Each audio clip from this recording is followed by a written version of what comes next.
Assalamualaikum warahmatullahi wabarakatuh. Perkenalkan, saya Ismi Ervina, calon guru penggerak Angkatan 11 Kota Palembang dari SD Negeri 90 Palembang. Pada kesempatan kali ini, saya akan menyampaikan aksi nyata modul 1.4 tentang budaya positif. Perkenalkan, Kepala Sekolah SD Negeri 90 Palembang, Ibu Nur Hasana MPD, fasilitator saya, Bapak Wiyoko MSI, dan pengajar praktik saya, Ibu Nur Hasana SPD. Pada kesempatan kali ini, saya akan menyebarkan pemahaman dan penerapan budaya positif kepada rekan guru di SD Negeri 90 Palembang. Selamat menyaksikan. Assalamualaikum warahmatullahi wabarakatuh.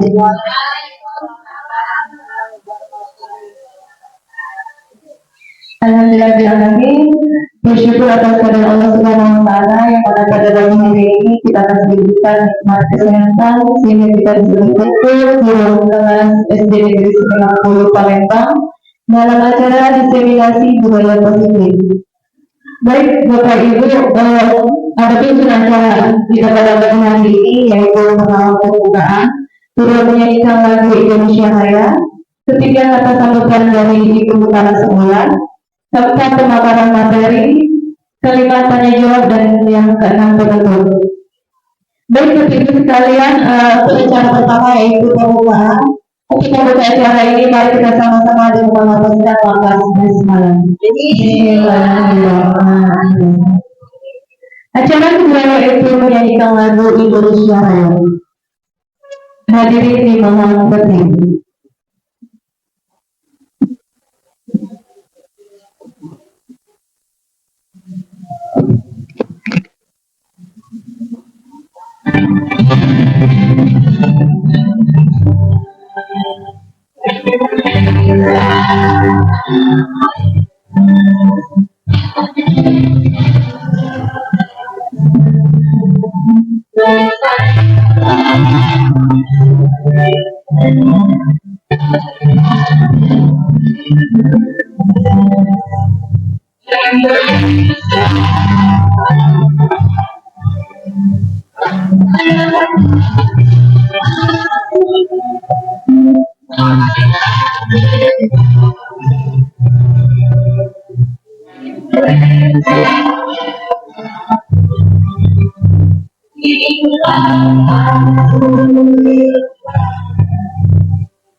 Hadirin dimohon duduk kembali.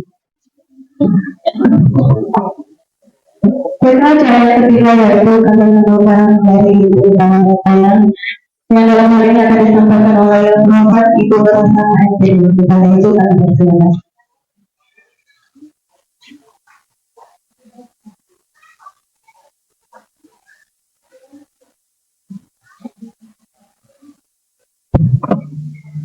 Assalamualaikum warahmatullahi wabarakatuh. Waalaikumsalam warahmatullahi wabarakatuh. Siang.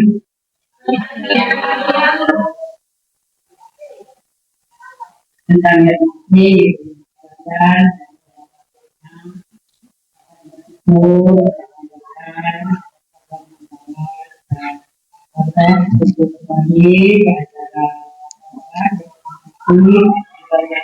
ini Terima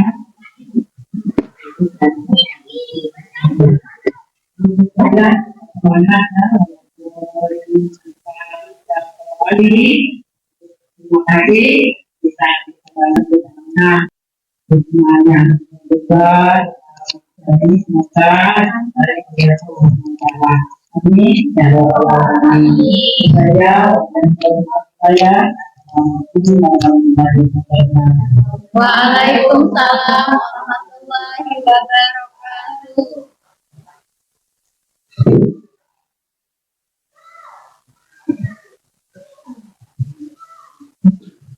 Baik, terima kasih Ibu Laksana dan Samudaya.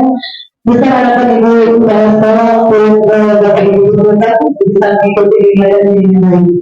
Baik, acara yang berikutnya yaitu inilah acara berikutnya yaitu pemaparan materi dari dengan tentang diskriminasi budaya politik tidak boleh tahun 2000 Palembang baru 1.4. Dengan mereka akan disampaikan oleh Ibu dan yang pertama kepada Ibu dan yang pertama.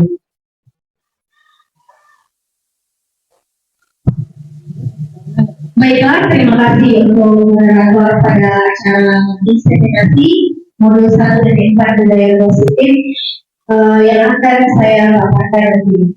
Baiklah, Assalamualaikum warahmatullahi wabarakatuh. Waalaikumsalam warahmatullahi wabarakatuh. Yang terhormat Ibu Kepala Sekolah SD Negeri 90 Palembang, yang terhormat Bapak dan Ibu Guru SD Negeri 90 Palembang yang menyempatkan untuk hadir di acara diskriminasi modul 1 TT4 pada penerapan budaya positif di sekolah kita.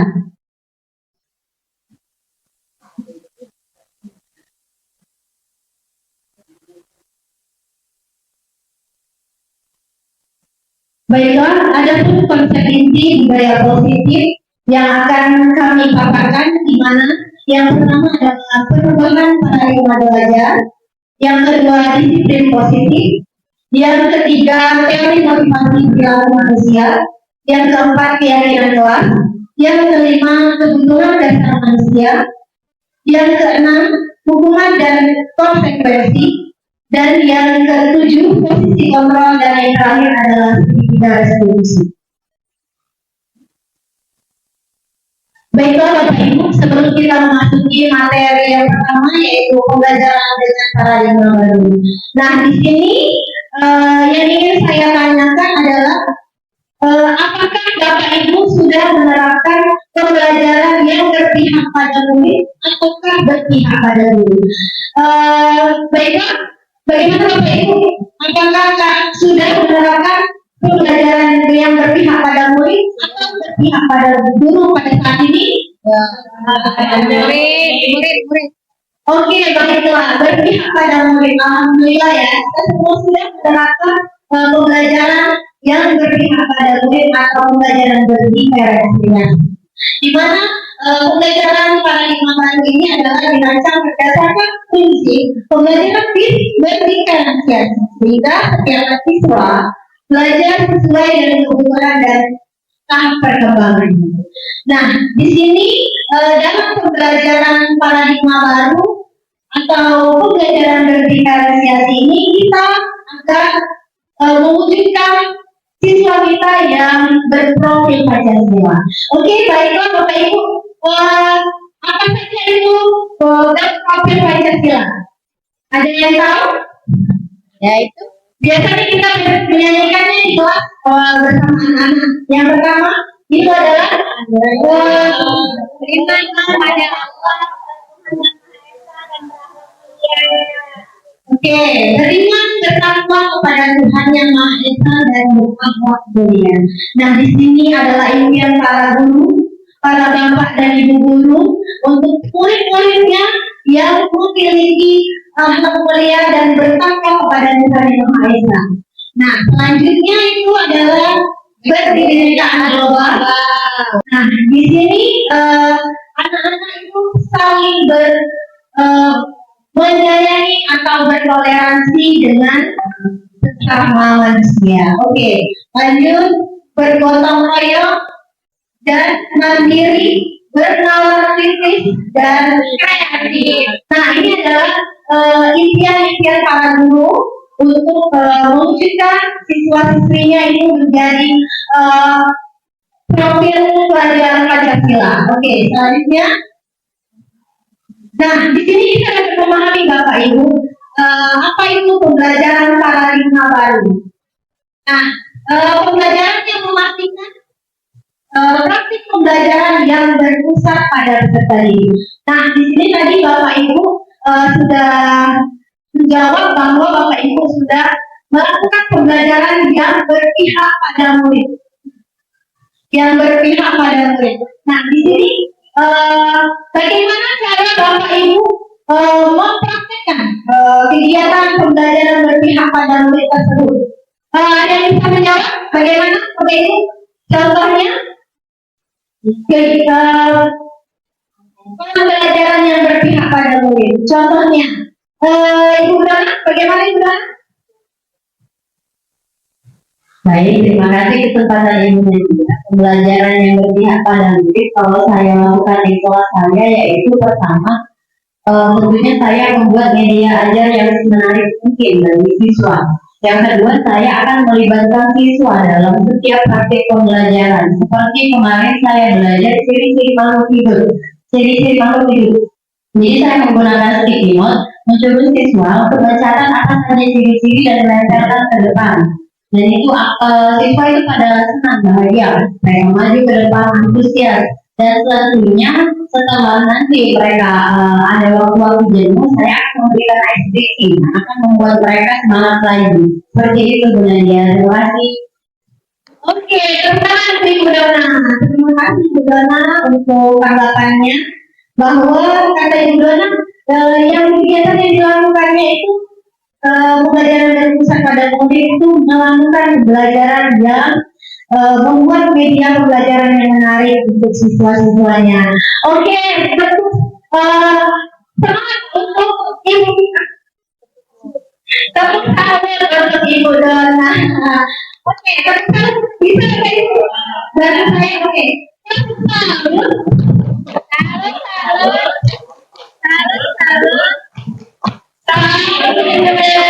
terima kasih Bu Dona. Oke, baiklah Bapak Ibu. Masih semangat untuk hari ini Bapak Ibu. Bagaimana Bapak Ibu kalau biasanya saya tahu? SD 90 Jaya. Oke, semangat. Bisa Bapak Ibu? Oke, baiklah. SD 90 Jaya. Oke, kita lanjutkan ke materi yang selanjutnya adalah miskonsepsi tentang teori kontrol. Nah, di sini guru biar terjadi miskonsepsi tentang teori kontrol, di mana biasanya guru itu berpikir bahwa kita seorang guru itu dapat mengontrol siswa-siswa kita.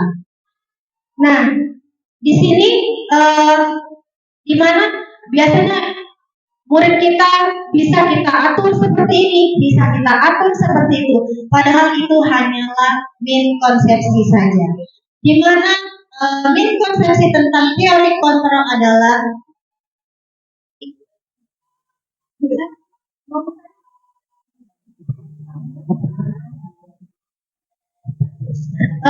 miskonsepsi tentang teori kontrol. Yang pertama itu adalah ilusi mengontrol murid. Dan yang kedua adalah ilusi bahwa semua perbuatan itu positif dan bermanfaat. Yang ketiga, ilusi bahwa kritik dan membuat rasa bersalah menguatkan karakter. Dan yang terakhir adalah ilusi bahwa orang dewasa berhak memaksa. Padahal itu semua adalah ilusi belaka. Di mana ilusi guru mengontrol murid pada dasarnya kita tidak dapat memaksa murid untuk berbuat sesuatu jikalau murid tersebut memilih untuk tidak melakukannya. Walaupun kita sedang mengontrol perilaku murid tersebut, hal ini karena murid tersebut sedang mengizinkan dirinya dikontrol. Selanjutnya, ilusi bahwa semua penguatan positif efektif dan bermanfaat. Di mana penguatan positif atau kebujukan adalah bentuk-bentuk kontrol. Segala usaha untuk mempengaruhi murid agar mengulangi suatu perilaku tertentu adalah suatu usaha untuk mengontrol murid tersebut. Kemudian yang ketiga adalah ilusi bahwa kritik dan membuat orang bersalah dapat menguatkan karakter.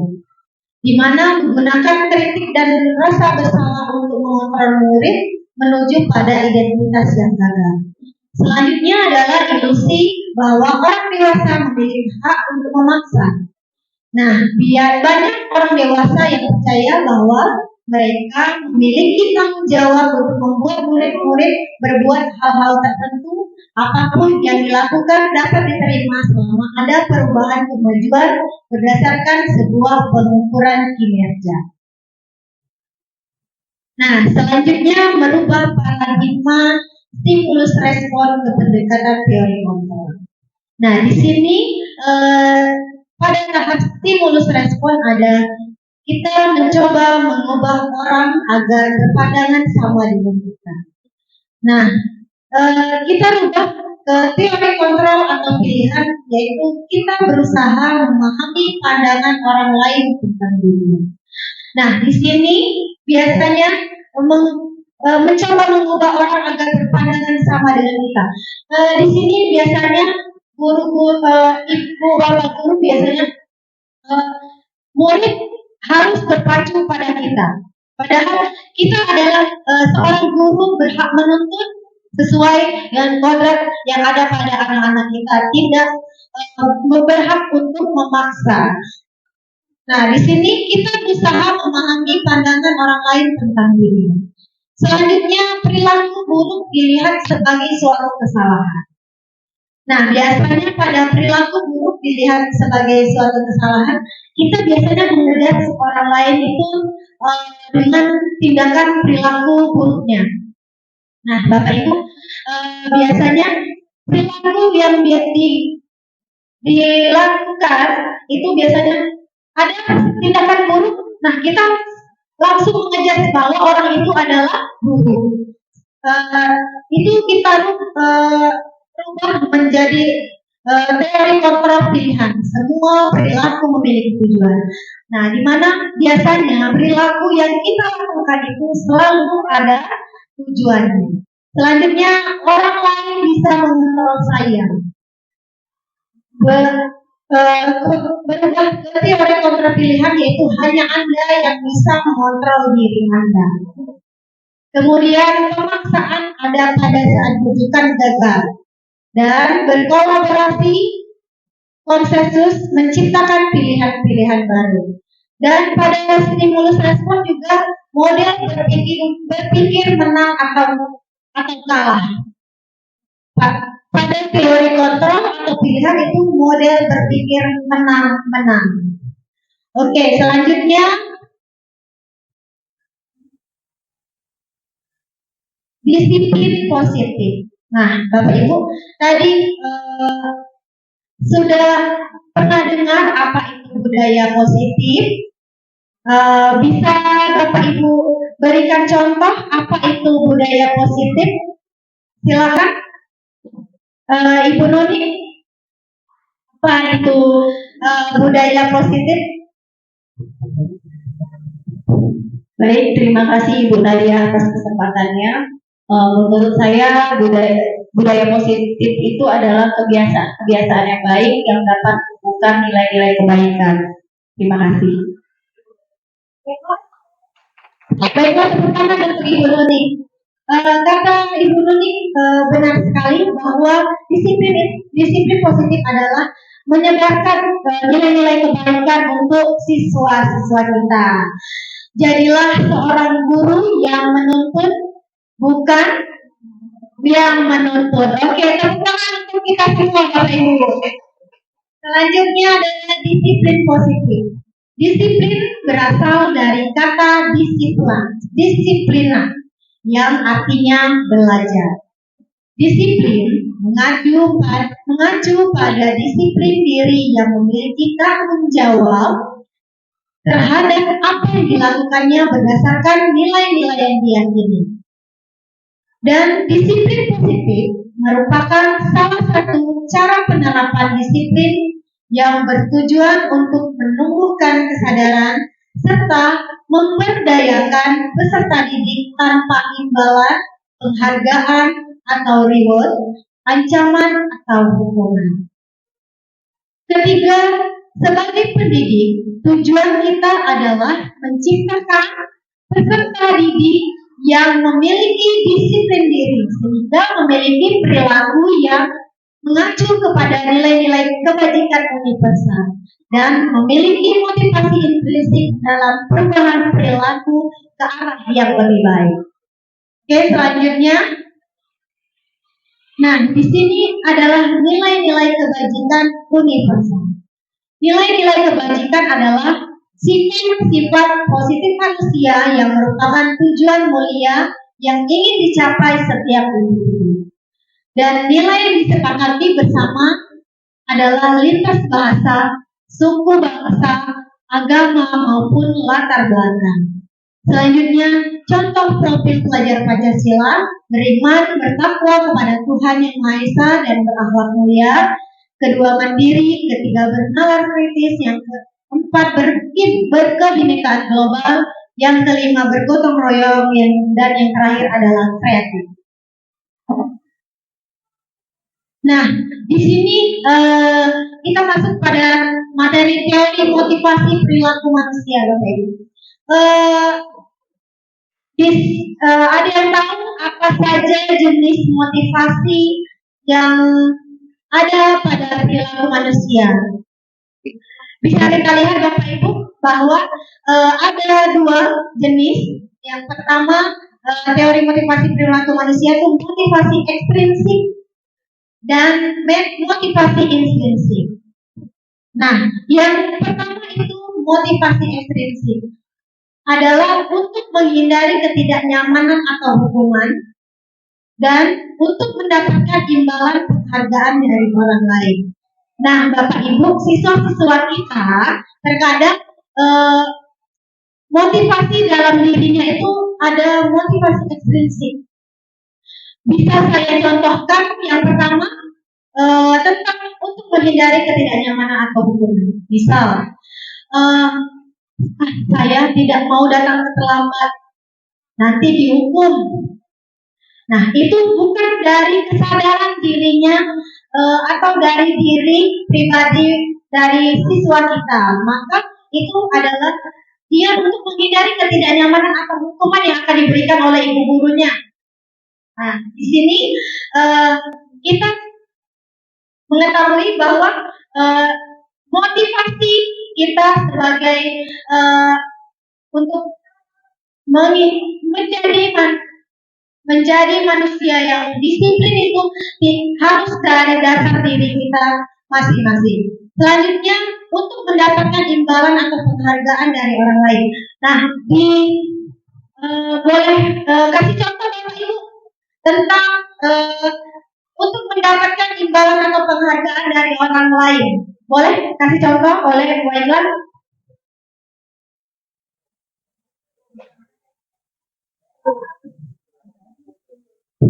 Assalamualaikum warahmatullahi wabarakatuh. Oke, saya akan memberikan contoh motivasi ekstrinsik itu mendapat imbalan dan penghargaan. Nah, biasanya kalau misalnya ada peraturan, biasanya kita itu taat. Ya. Kemudian contoh dari penghargaan, contoh kita datang tepat waktu. Ya biasanya di sekolah kami itu pernah ya dulu itu penghargaan guru terdisiplin yang namanya ya. Ada penghargaan berupa piala, uang dan lain-lain. Ya, pujian.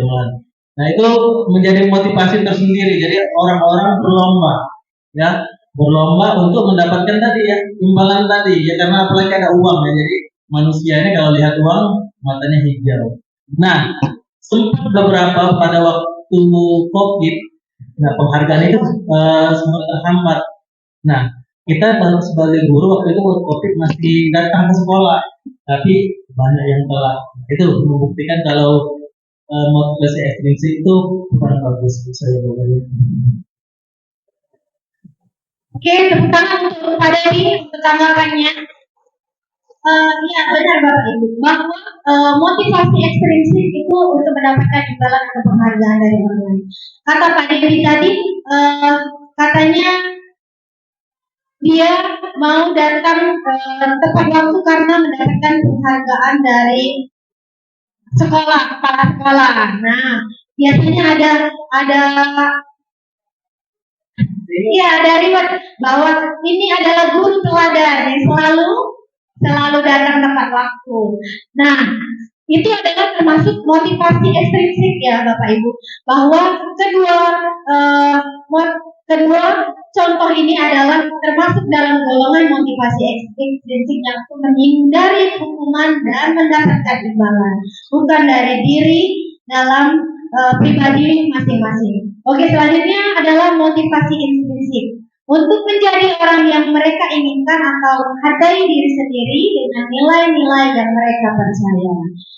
Nah, bisa diberikan contoh, Bapak Ibu, apa itu motivasi intrinsik? Ya, baiklah. Oke, terima kasih Bu Nadia atas kesempatannya. Kalau tadi Pak Dewi memberikan contoh Bu Nadia dari motivasi ekstrinsik, kemudian saya mau memberikan motivasi intrinsik. Nah, di sini kalau Pak Dewi tadi tentang guru, saya di sini mau memberikan contoh untuk murid.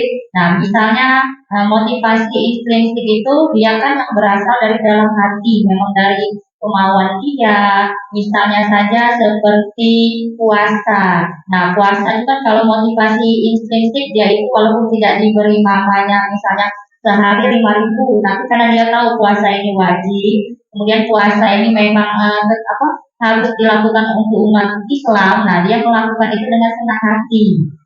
Ataupun misalnya kalau motivasi intrinsik itu dia itu belajar tanpa disuruh. Nah, jadi dia itu memang aku mau misalnya mau membantu orang tua, aku punya kewajiban orang tua bekerja, aku belajar. Kalau nilai saya jelek nanti orang tua saya akan kecewa. Nah, jadi dia belajar seperti itu sebenarnya. Jadi tanpa harus dimarah, dipukul, ataupun dia itu harus tuntut. Dia itu langsung kesadarannya muncul dari dalam hati. Itu Bu Nadia, contoh motivasi intrinsik dari dalam diri tumbuhnya. Terima kasih Bu Nadia. Terima kasih Terima kasih untuk tanggapannya Bapak Ibu. Ya, betul sekali bahwa teori motivasi perilaku manusia itu adalah ada motivasi ekstrinsik dan motivasi intrinsik.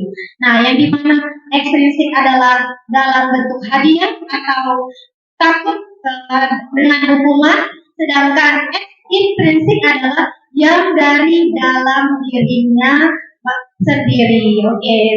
Selanjutnya keyakinan kelas. Oke. Mengapa keyakinan kelas dan mengapa bukan peraturan kelas? Bisa menjawab apa pertanyaan di depan Bapak Ibu? Kenapa keyakinan kelas dan bukan peraturan kelas? Bisa sebelum saya menjelaskan ada yang tahu? Oke, baiklah Bu Enda.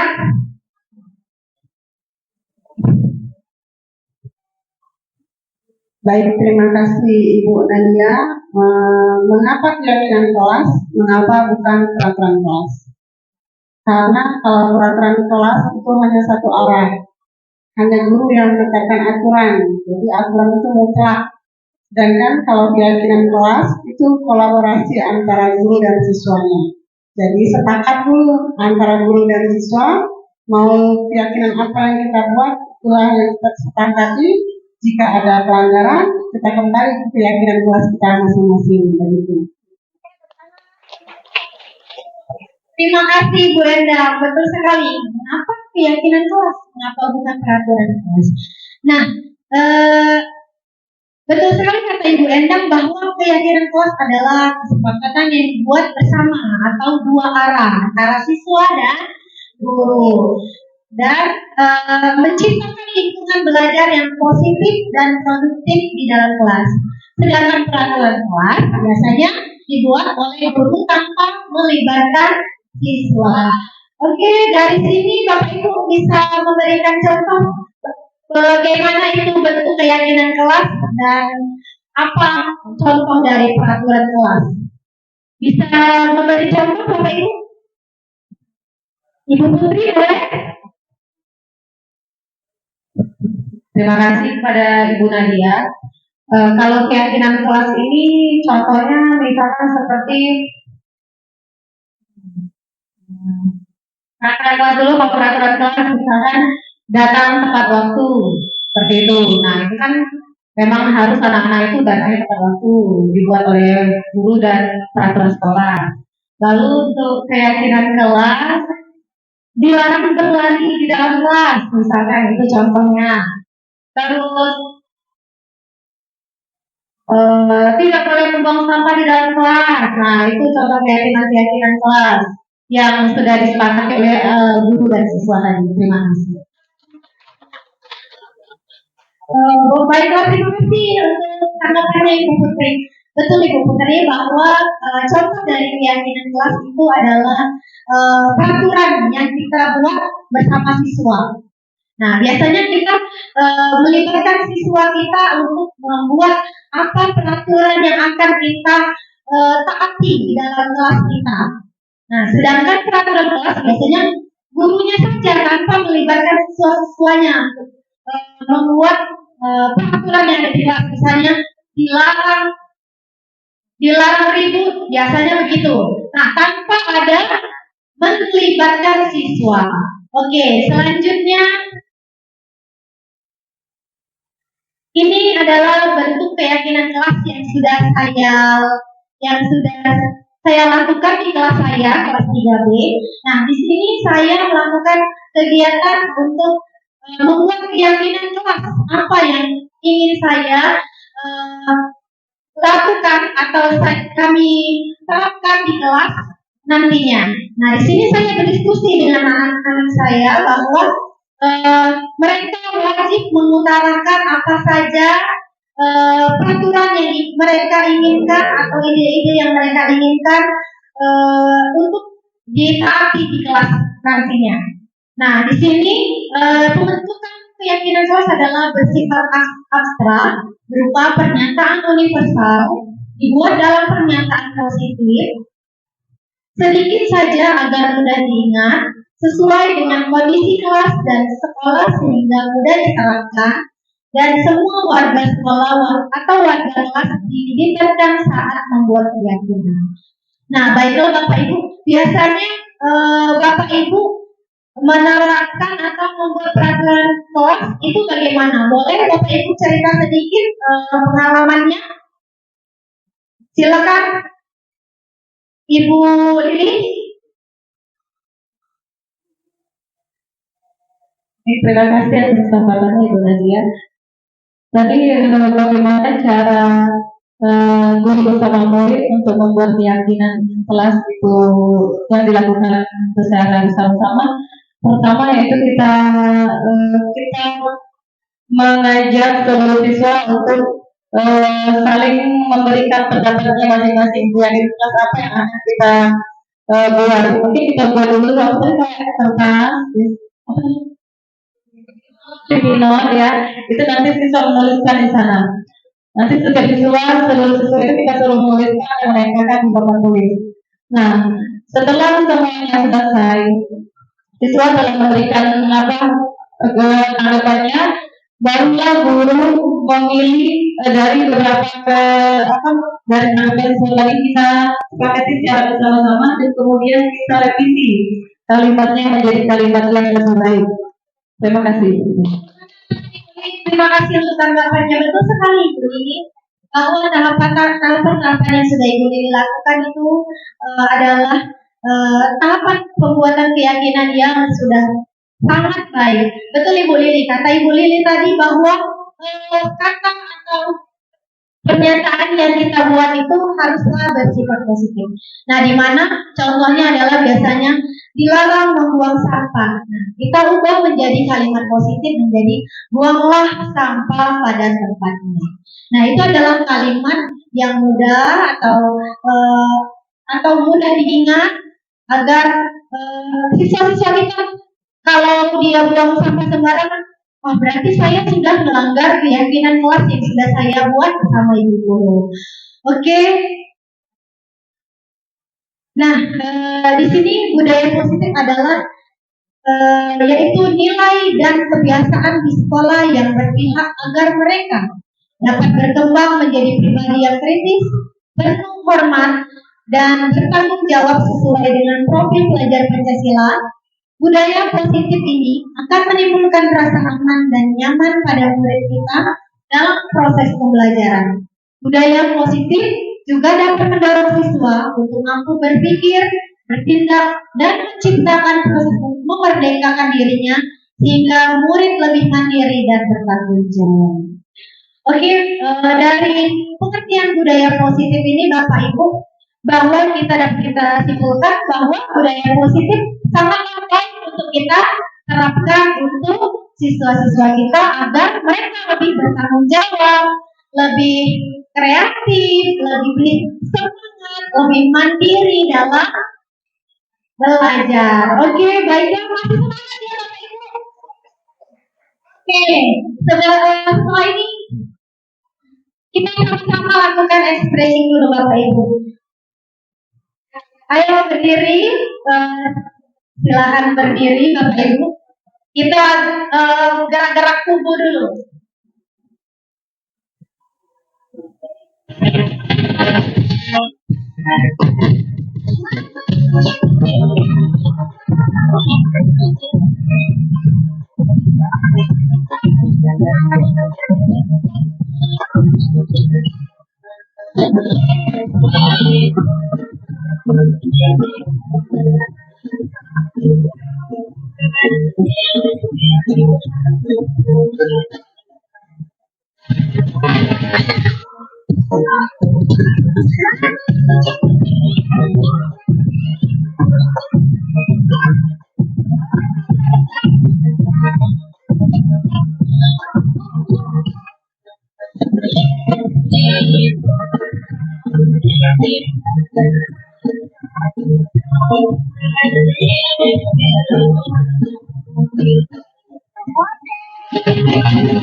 Terima kasih Bapak Ibu.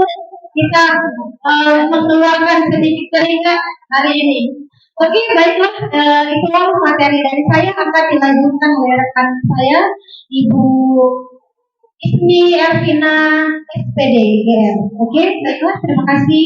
Wassalamualaikum warahmatullahi wabarakatuh.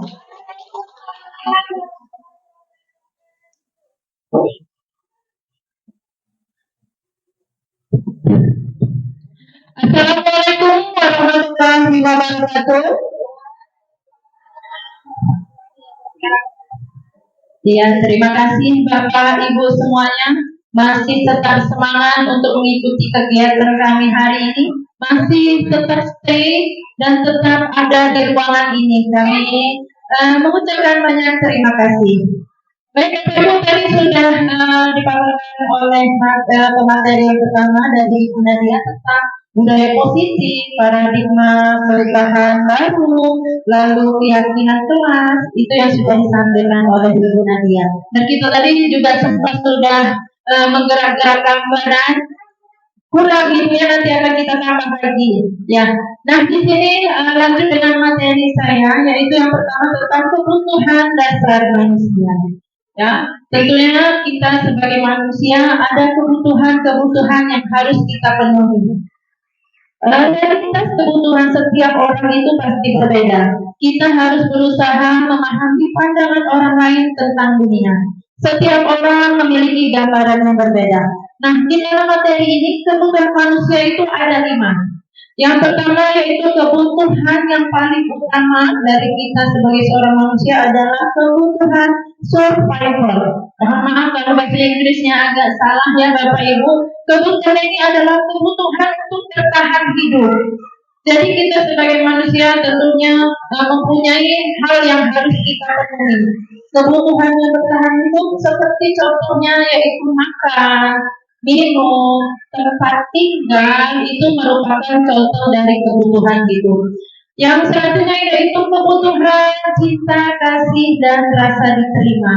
Jadi memang kita ini terutama untuk sebagai seorang perempuan rasanya itu sangat sensitif.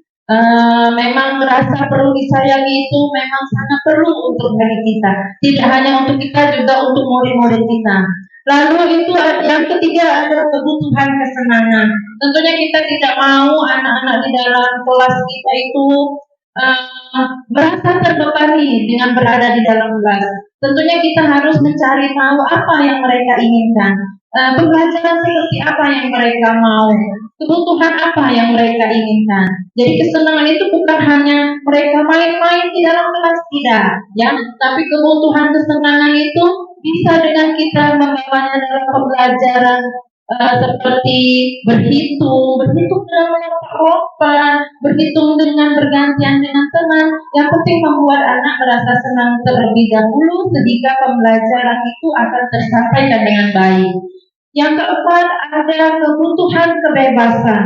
Nah ini mungkin kita sebagai seorang guru terkadang kita menginginkan anak itu terbentuk sesuai apa yang kita inginkan. Materi berhitung maunya anak bisa 1 sampai 5 anak harus bisa. Padahal kebutuhan anak, minat anak, karakter anak itu berbeda-beda. Jadi anak membutuhkan kebebasan untuk mereka melakukan pembelajaran. Kita tidak bisa menilai anak satu dengan anak yang lain itu sama. Pembelajaran yang kita berikan mungkin di anak A dengan anak B itu berbeda. Tergantung kita menemukan kebutuhan apa yang mereka inginkan. Lalu ada kebutuhan dasar yang terakhir yaitu penguasaan. Nah di sini juga sering kita temukan di dalam kelas kita. Bapak Ibu pernah menemukan di dalam kelas, apakah di dalam kelasnya ada anak yang ingin menonjol sendiri? Ada. Apakah ada anak yang maunya diperhatikan terus? Ada. Karena di situ kebutuhan anak penguasaan di dalam dirinya. Mereka ingin ada status yang diakui. Ada yang ingin dilihat oleh teman-temannya, ada yang ingin dilihat oleh guru-gurunya. Itu juga merupakan suatu kekuatan untuk dirinya sendiri. Ya, next Ibu. Nah ini yang sudah saya sampaikan tadi. Next lagi Bu Endang. Iya, nah ini yang terakhir itu yang sudah kita bahas adalah kebutuhan kebebasan. Ya, kebutuhan tidak apa-apa Ibu Endang. Kebutuhan akan kebebasan adalah kebutuhan akan kemandirian, otonomi, memiliki pilihan, dan mampu mengendalikan hidup sendiri. Anak-anak dengan kebutuhan kebebasan yang tinggi sangat aktif dan senang mencoba hal-hal yang baru. Next. Nah, di sini Ibu, saya sudah menuliskan satu kasus, ya. Di sini ada kasus tentang siswa di kelas 6. Ibu Ria, guru kelas 6 di SD Permai, sedang bingung menghadapi ulah salah satu murid di kelas bernama Agus. Beberapa anak telah datang dan mengeluhkan Agus yang seringkali meminta bekal makan siang mereka dengan paksa. Jika Anda menghadapi situasi seperti Bu Ria, apa yang akan Anda lakukan? Menurut Anda kira-kira apa alasan Agus melakukan hal itu? Boleh, silakan dicermati dulu kasusnya di depan. Sepertinya sudah ada yang menemukan jawabannya. Sepertinya sangat fokus sekali melihat kasusnya. Apa yang akan Anda lakukan sebagai Ibu Ria, dan menurut Anda kira-kira apa alasan Agus melakukan hal itu? Ya, oke, mudah-mudahan silakan.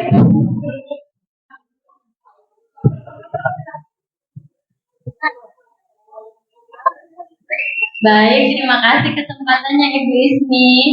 Jadi kalau setelah membaca kasus di atas, kira-kira apa alasan Agus melakukan hal tersebut? Nah, itu kita sebagai guru, jadi seandainya kita sebagai ibu Ria itu kita bertanya terlebih dahulu, kenapa Agus tidak pernah membawa bekal makanan?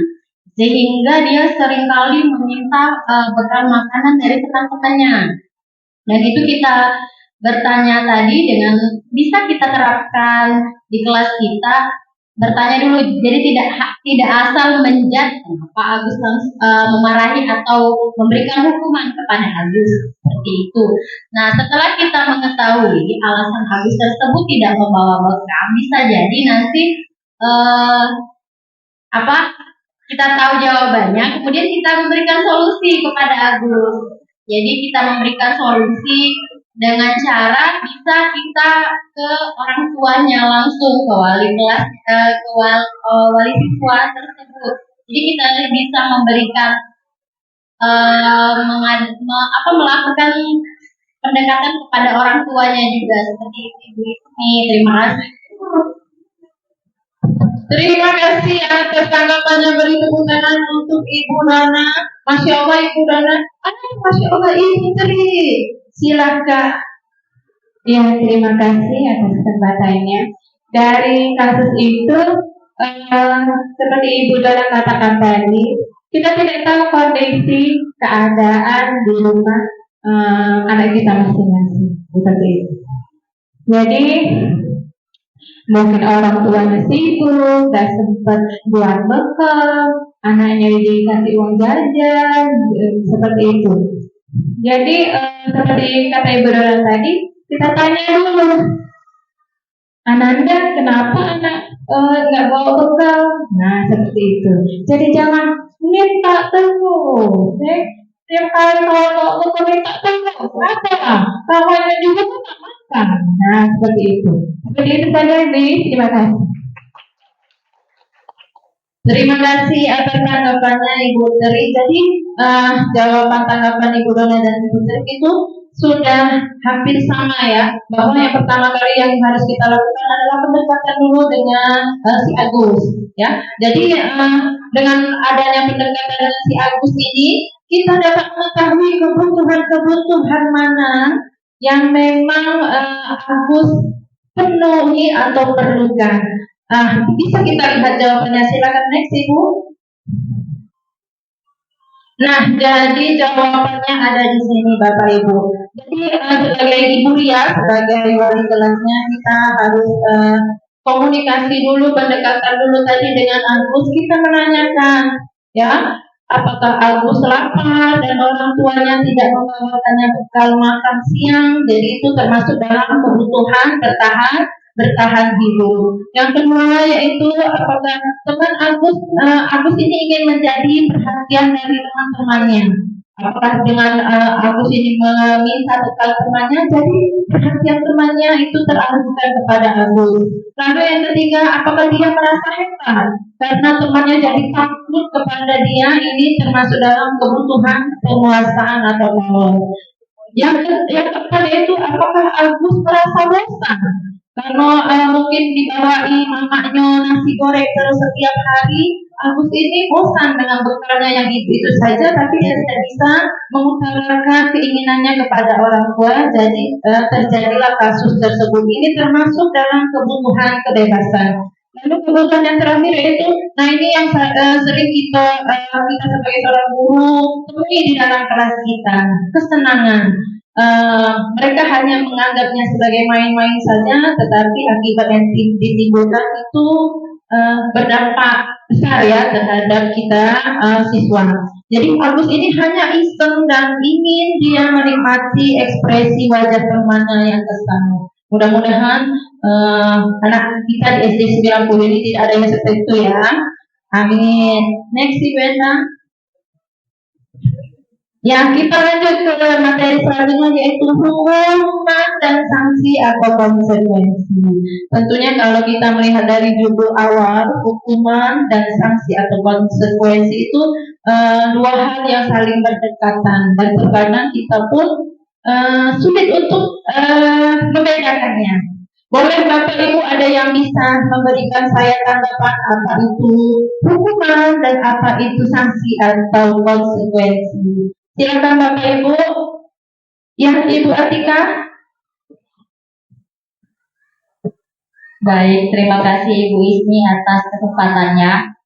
Oke, di sini saya akan memberikan contoh atau perbedaan Bu Ismi ya dari hukuman dan sanksi atau konsekuensi. Nah, kalau hukuman ini biasanya ini dilakukan oleh guru tanpa melibatkan atau tanpa kita itu bertanya kepada siswa. Kita itu langsung menentukan, misalnya dia tidak memakai seragam sesuai dengan hari, kita hukum tanpa ada persetujuan, tanpa ada pertanyaan, tanpa kita membiarkan siswa kita membuat klarifikasi. Nah, kalau konsekuensi ini biasanya kita dengan siswa telah seperti membuat keyakinan kelas, kita itu ada kesepakatan. Misalnya, nah, kalau kalian menghilangkan penghapus teman, konsekuensinya kalian harus mengganti penghapus itu. Nah, jadi anak-anak juga memiliki tanggung jawab dan mereka takut. Bukan takut karena dihukum, tapi takut mengganti. Nanti kalau saya menghilangkan pensil atau penghapus, konsekuensi sudah kita buat kemarin, saya harus mengganti. Nah, seperti itu. Jadi mereka itu menumbuhkan kesadaran dan juga konsekuensi ini membuat meminimalisir, ya, meminimalisir suatu kesalahan ataupun suatu tindakan yang tidak terpuji seperti itu, Bu Ismi. Jadi kalau hukuman itu menurut saya itu hanya dilakukan oleh guru tanpa adanya diskusi dengan siswa ataupun tanpa adanya kita itu seperti perjanjian seperti itu, Bu Ismi. Jadi menurut saya kita sebagai seorang guru jangan suka memberi hukuman, tapi harus kita budayakan konsekuensi untuk menumbuhkan kesadaran atau budaya positif dari murid kita. Mungkin itu saja, Bu Ismi. Terima kasih. Ya, terima kasih atas tanggapannya Ibu Atika. Sepertinya Ibu Atika sudah sangat paham dengan apa beda hukuman dan sanksi atau konsekuensi. Benar sekali yang dikatakan oleh Ibu Atika bahwa hukuman dalam dunia pendidikan merupakan tindakan yang dilakukan oleh pengajar atau sekolah sebagai bentuk tanggapan atas perbuatan siswa yang melanggar aturan atau norma. Hukuman ini biasanya dilakukan dengan tujuan untuk menghentikan perilaku negatif siswa. Jadi hukuman ini kalau bisa kita simpulkan memang memberikan efek jerah. Efek jerah, tetapi efeknya tidak tidak berkelanjutan, ya, tidak memberikan bekas yang negatif terhadap anak, tetapi tidak membentuk karakter anak seperti itu. Lalu konsekuensi merupakan hasil dari tindakan yang dilakukan oleh siswa tanpa keterlibatan guru. Baiklah Bapak Ibu, kita lanjut ke materi selanjutnya, yaitu posisi kontrol guru. Nah, posisi kontrol guru ini ada 5. Yang pertama yaitu sebagai penghukum, yang kedua sebagai pembuat merasa bersalah, yang ketiga sebagai teman, yang keempat sebagai pemantau, dan yang kelima sebagai manajer. Yang pertama sebagai penghukum, yaitu seorang penghukum menggunakan hukuman fisik atau verbal untuk mengendalikan perilaku. Guru dengan sikap seperti ini cenderung percaya bahwa satu-satunya cara untuk memastikan keberhasilan pembelajaran adalah dengan caranya sendiri. Penghukum seringkali menggunakan ucapan seperti patuhi aturan saya, atau awas, atau kamu selalu saja salah, seperti itu. Jadi kalimat-kalimat yang diucapkan oleh seorang penghukum itu biasanya kalimat-kalimat yang negatif atau kalimat yang menyakitkan untuk didengar.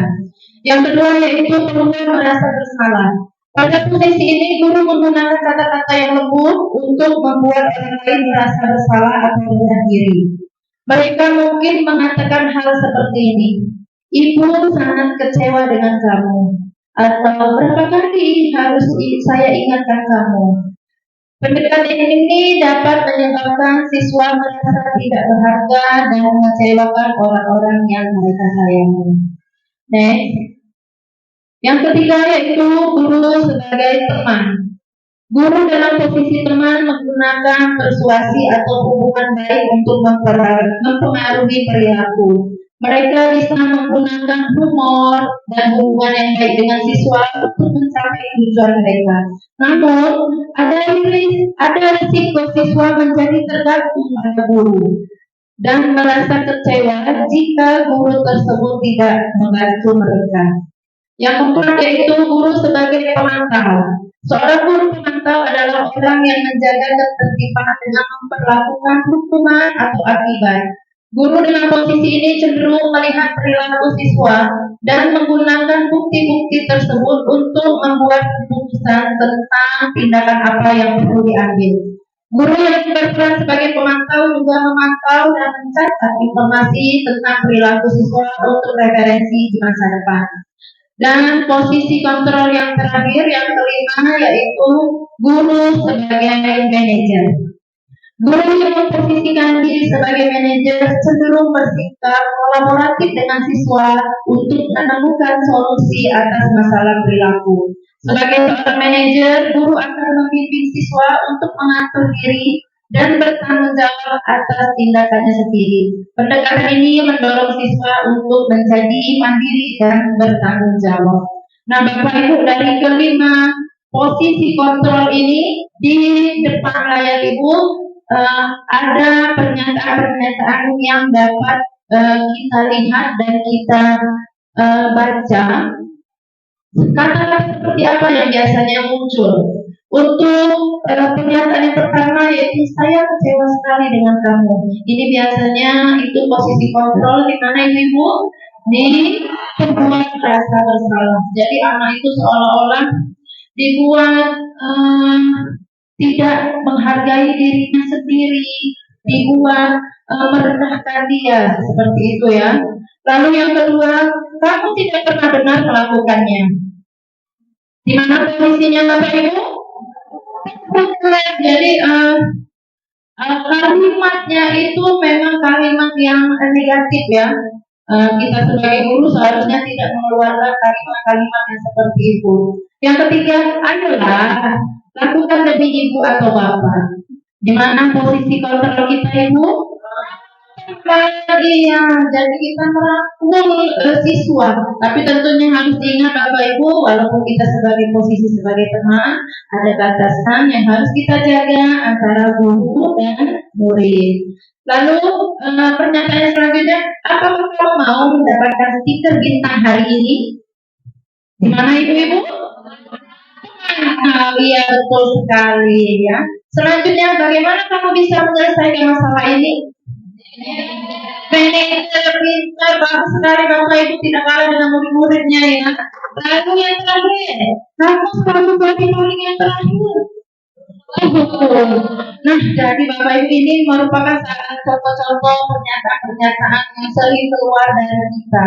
Menurut Bapak Ibu, bagusnya dan baiknya kita sebagai guru itu ada di posisi yang mana?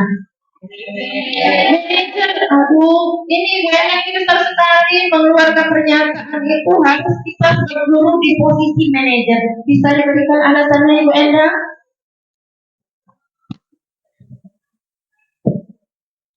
Baik, terima kasih Ibu Ismi Arjuna. Posisi kontrol yang baik bagi seorang guru yaitu manajer, di mana guru di sini membantu siswa menyelesaikan masalahnya, bukan menghakimi, bukan juga sebagai penghukum bagi anak ini, tapi membantu siswa menyelesaikan masalah yang sedang dihadapi anak, menemukan solusi yang terbaik bagi anak.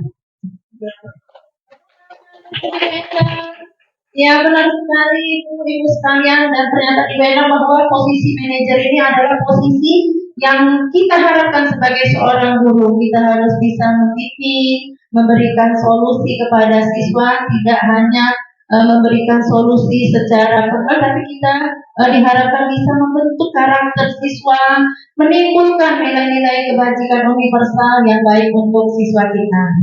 Next. Boleh diperhatikan Bapak Ibu video posisi kontrol guru berikut.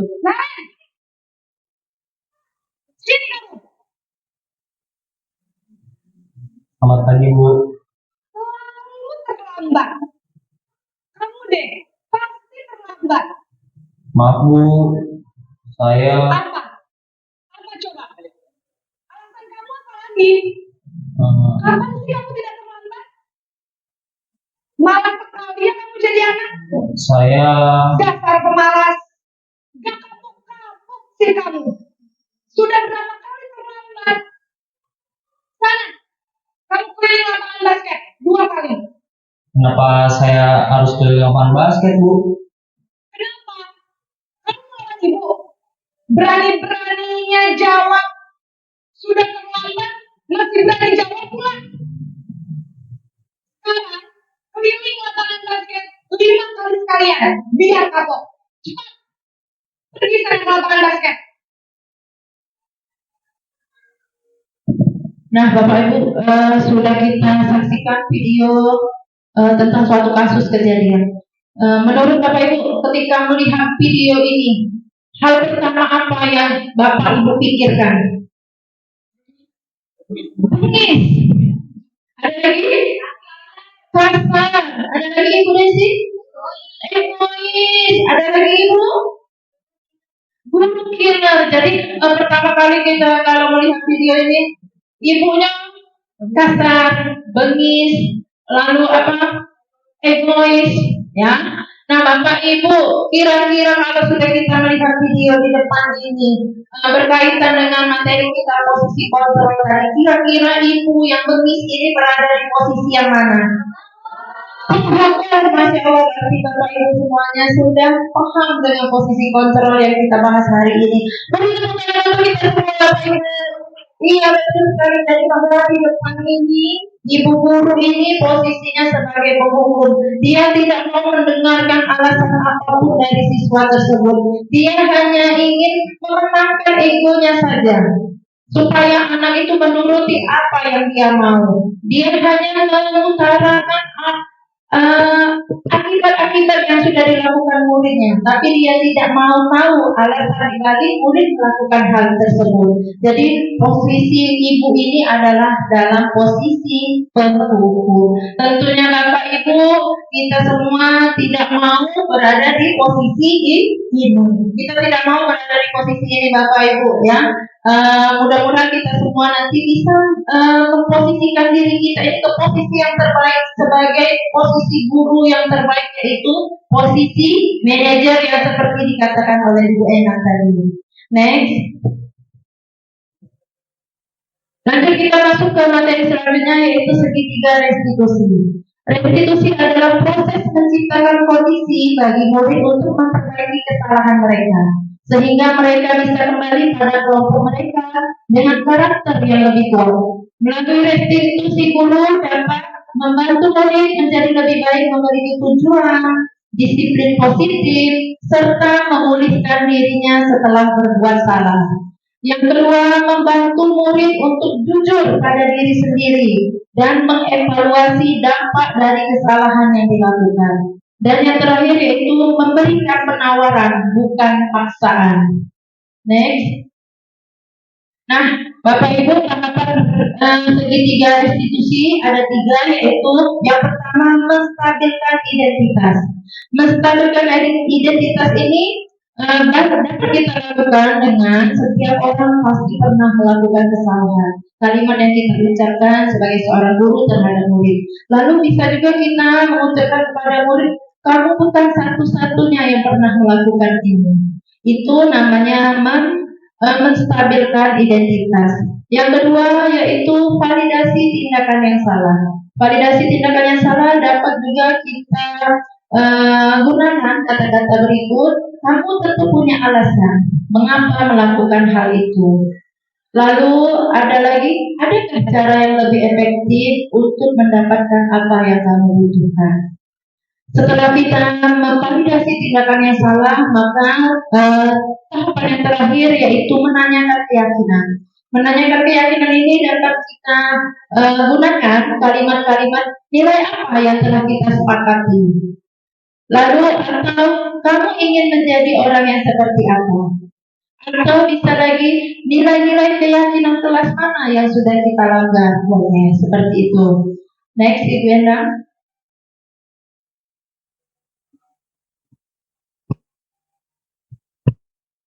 Nah, Bapak Ibu, ini di kelas saya kemarin, kelas 1, ada kasus.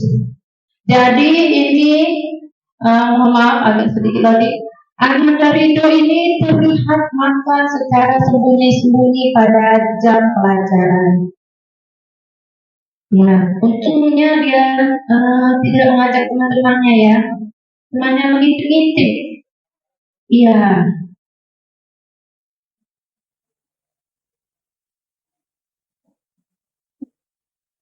Nah, Ibu, ini kasus yang saya temukan di dalam kelas saya. Jadi anak dari Ibu ini makan di dalam kelas belum jam makan bekalnya. Ketika jam pelajaran dia sembunyi-sembunyi makan bekalnya sendiri.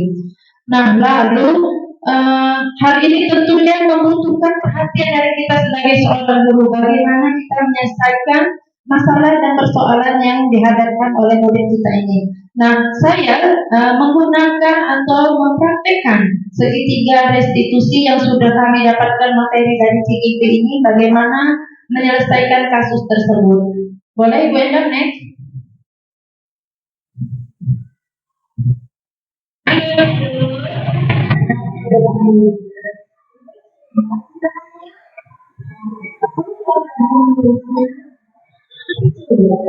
Itu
Nah,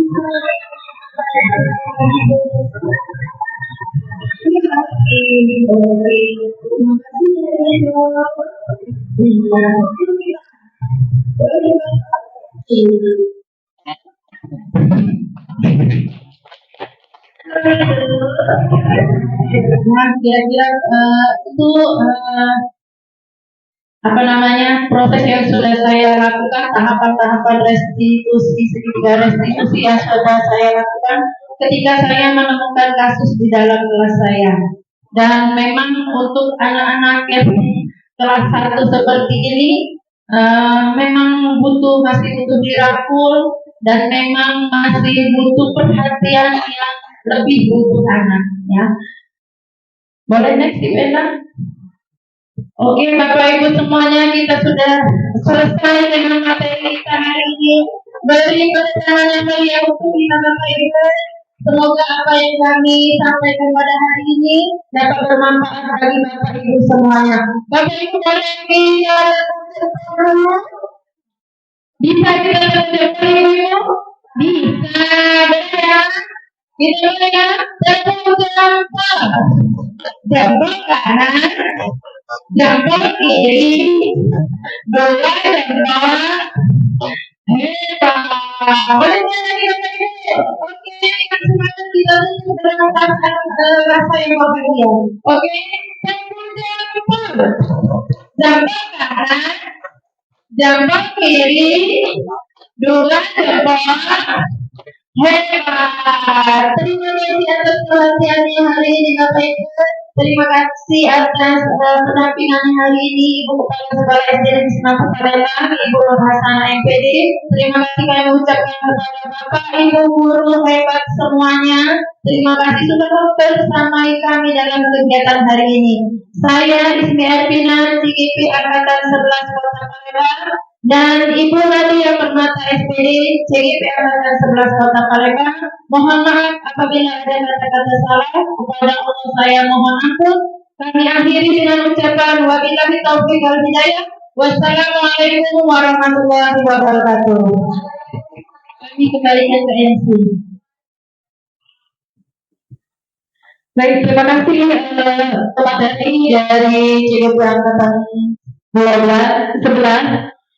Yang tadi pertama pemaparan dari Ibu Nadia Permata tentang budaya positif, ada paradigma, kemudian dilanjutkan oleh pemateri dari Ibu Ervina tentang kebutuhan dasar manusia, diantaranya yaitu kebutuhan kebebasan dan kebutuhan untuk diakui. Kemudian tadi ada juga pemaparan tentang segitiga restitusi. Bagaimana Ibu masih semangat? Iya, kalau semangat itu yang acara berikutnya yaitu kegiatan tanya jawab. Bagi Bapak Ibu yang ingin bertanya, kami persilakan.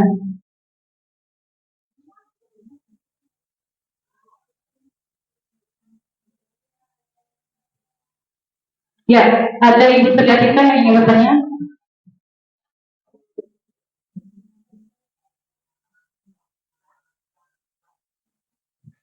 Baiklah, terima kasih atas kesempatannya di sini. Ini pertanyaan saja tuh boleh untuk pendapat? Boleh. Oke, Bu Ismi, mungkin di sini saya ada pertanyaan ya. Bagaimana sih menurut Ibu Ismi ataupun Ibu Nadia jika anak-anak itu kan ketika bagi rapor, nah itu kan dia mendapatkan hadiah dari misalnya wali kelas. Nah, apakah itu menurut kita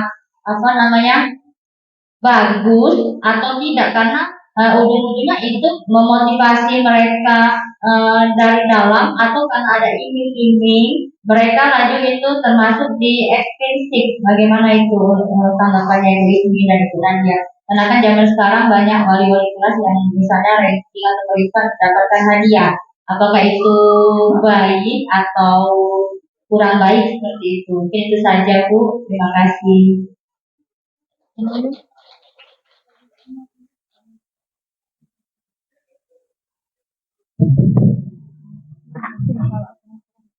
Baik, dengan pertanyaan dari Ibu Suwatika, bagaimana pendapat Ibu ketika bagi rapor Ibu bisa biasanya mendapatkan hadiah dari guru? Mungkin pertanyaan satu lagi dari Bapak Ibu atau memberikan pertanyaan tanggapan kami persilakan. Ditampung dulu ya, Ibu. Ya, ada Ibu Eka Putri Padona. Silakan.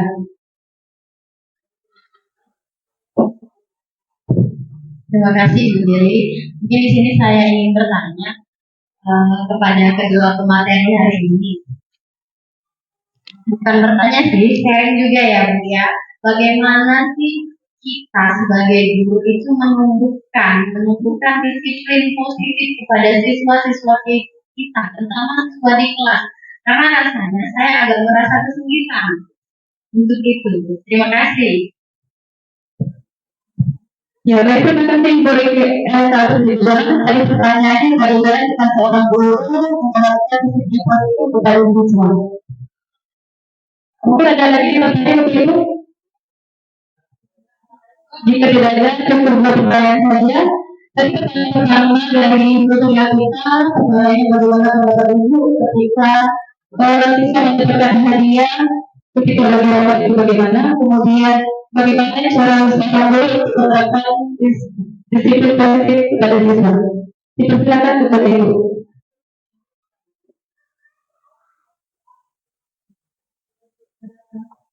Terima kasih atas pertanyaannya dari Ibu Atika. Bagaimana jika wali kelas memberikan suatu reward hadiah kepada murid ketika hal ini terjadi pada kebaktian kelompok. Jika kita melihat materi yang sebelumnya, jika kita melihat ada dua motivasi di situ, ada motivasi ekstrinsik dan motivasi intrinsik.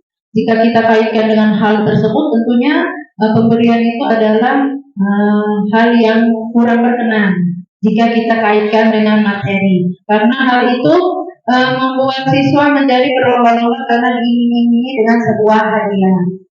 Tapi kita ambil sisi positifnya, Ibu. Jika saya memberikan hal itu kepada murid saya ketika bagi rapor, itu merupakan suatu bentuk kasih sayang saya kepada siswa, bentuk apresiasi saya kepada siswa. Mau siswanya ranking 1 ataupun ranking yang terbelakang, saya memberikan apresiasi kepada anak tersebut. Karena mereka sudah bersamai kita selama 1 tahun, kita sudah mengetahui kemampuan anak itu selama 1 tahun berada di kelas kita. Menurut saya pemberian itu adalah kembali lagi ke diri kita masing-masing. Jika kita niatnya itu mau supaya anak berlomba-lomba supaya mendapatkan hadiah, lalu timbul nanti ada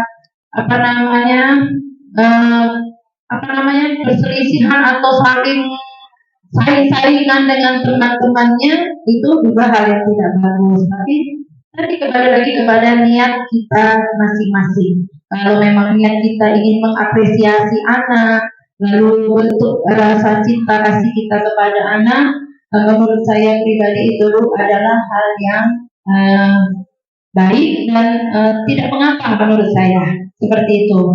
Seperti itu Ibu Atika.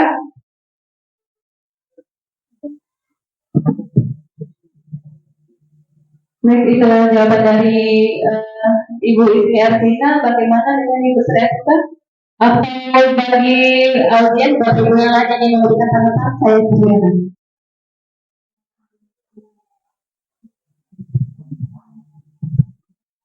Oke, assalamualaikum warahmatullahi wabarakatuh. Sedikit ingin menambahkan atau menanggapi dari pertanyaan ya tentang pemberian hadiah. Mungkin dulu saya pernah melakukan pemberian hadiah ini ke saya sebelum belajar tentang teori ini dan teori motivasi. Alhamdulillah dampaknya cukup bagus, ya bukan cukup bagus lagi, sangat bagus. Dan mereka juga tidak ada saling saing atau tumbuh dengan sendirinya, tidak 100% dia jelek. Tapi setelah belajar ini, ya mungkin saya berpikir ini tentang caranya saja. Dari awal kita tidak perlu memberi ini, Cuman di akhir kita boleh, dan tidak perlu kita beritahu. Jadi sebagai apresiasi di akhirnya saja. Saya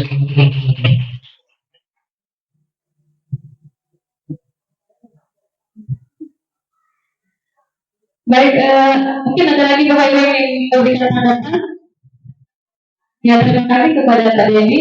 Jadi kesimpulan dari Ibu ya benar menurut ada beberapa itu adalah suatu motivasi ya, motivasi ekstrinsik.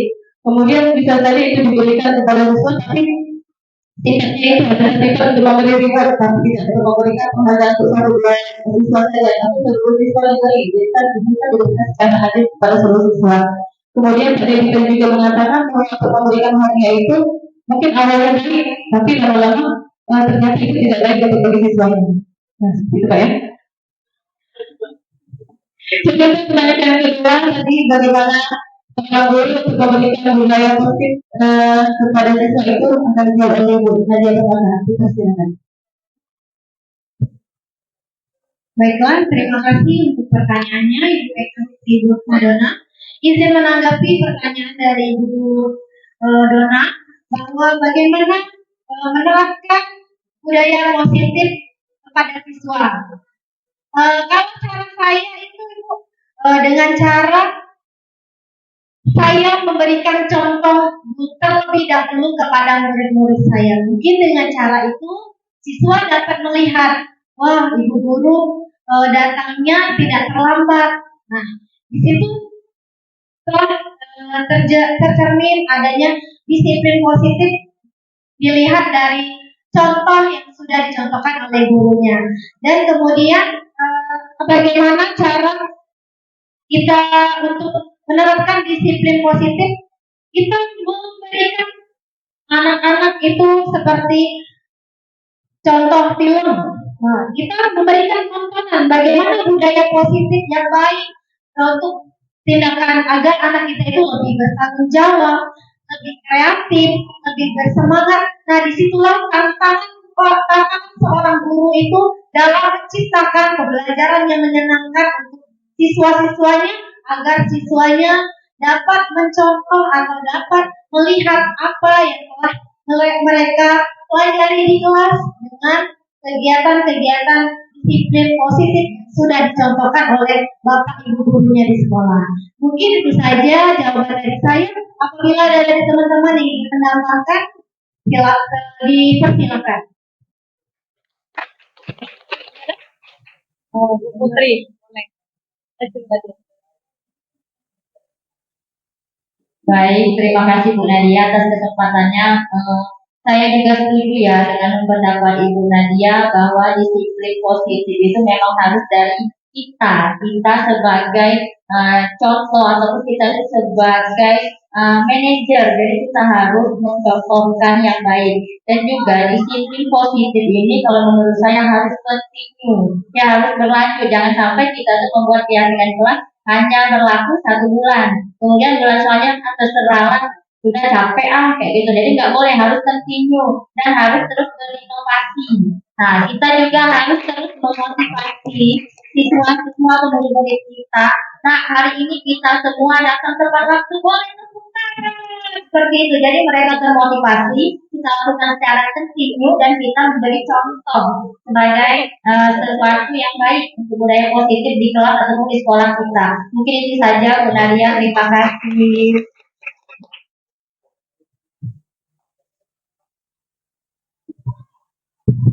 Baik, itulah jawaban dari pertanyaan dari Ibu Eka Putri Madonna yang dijawab oleh Ibu Nadia Permata dan Ibu Latika. Jadi intinya adalah guru yang menjadi contoh utama di dalam kelas. Jadi guru itu sebagai fasilitator yang paling utama di dalam kelas. Baik, Bapak Ibu, demikianlah acara kita pada hari ini. Sebelum saya tutup, saya mengucapkan terima kasih kepada ibu-ibu pengajar kita yang hebat, yang CGP Angkatan 11, Ibu Ervina, kemudian ada Ibu Nadia Permata, dan terima kasih juga kepada Bapak Ibu semua yang telah hadir di sini. Terima kasih juga kepada Ibu Narasana MPD yang telah ikut yang telah memberikan ini dari kegiatan kita pada hari ini. Dan saya ucapkan semoga dari kita lakukan hari ini bisa diterapkan di kelas dan bisa diterapkan kepada siswa-siswa kita yang juga bermanfaat untuk kita semua. Amin ya rabbal alamin. Dan saya selaku ketua acara, apabila ada kata yang salah saya mohon maaf, dan kepada yang saya mengaku saya akhiri dengan ucapan wabillahi taufiq wal hidayah. Wassalamualaikum warahmatullahi wabarakatuh.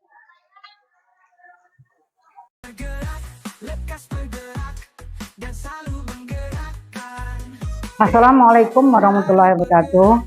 Saya Nurhasana MPD, Kepala Sekolah SD Negeri 90 Palembang.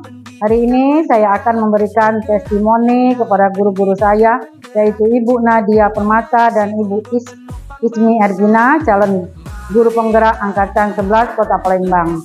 Alhamdulillah, saya sangat bersyukur kepada guru-guru kami yang memiliki semangat dalam memajukan pendidikan khususnya untuk sekolah ini dengan melalui program guru penggerak.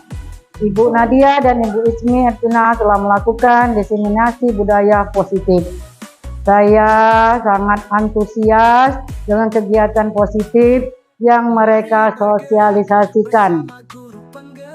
Budaya positif perlu kita aplikasikan di sekolah dengan harapan saya semoga Ibu Nadia dan Ibu Ismi tetap semangat, konsistensi dalam tetap semangat juga memberikan ide-ide kreatif yang terbaik mereka untuk memajukan SD Negeri 90. Demikianlah, terima kasih. Wassalamualaikum warahmatullahi wabarakatuh. Assalamualaikum warahmatullahi wabarakatuh.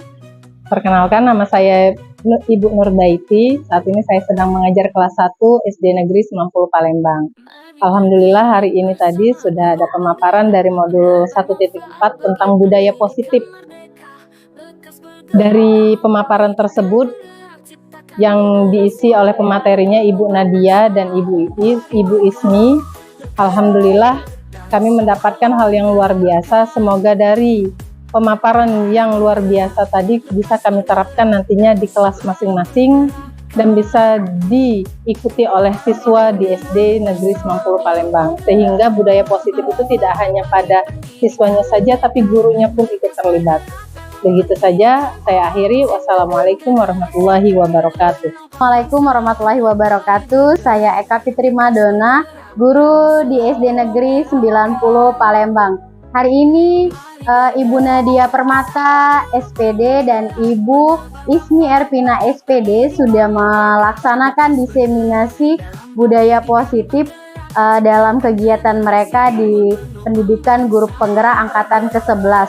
Dan itu sangat luar biasa sekali, menginspirasi saya. Semoga nantinya hal-hal baik, praktik-praktik yang telah mereka diseminasikan, telah mereka berikan kepada kami akan saya laksanakan di dalam kelas saya terutama dan di lingkungan sekolah saya. Apalagi saya sangat menarik pada praktik segitiga restitusi dalam memecahkan masalah-masalah pada siswa saya. Demikianlah testimoni yang dapat saya buat. Semoga Ibu Nadia dan Ibu Ismi Ervina dapat lulus dari guru penggerak dengan nilai yang memuaskan. Salam guru penggerak, tergerak, bergerak, menggerakkan.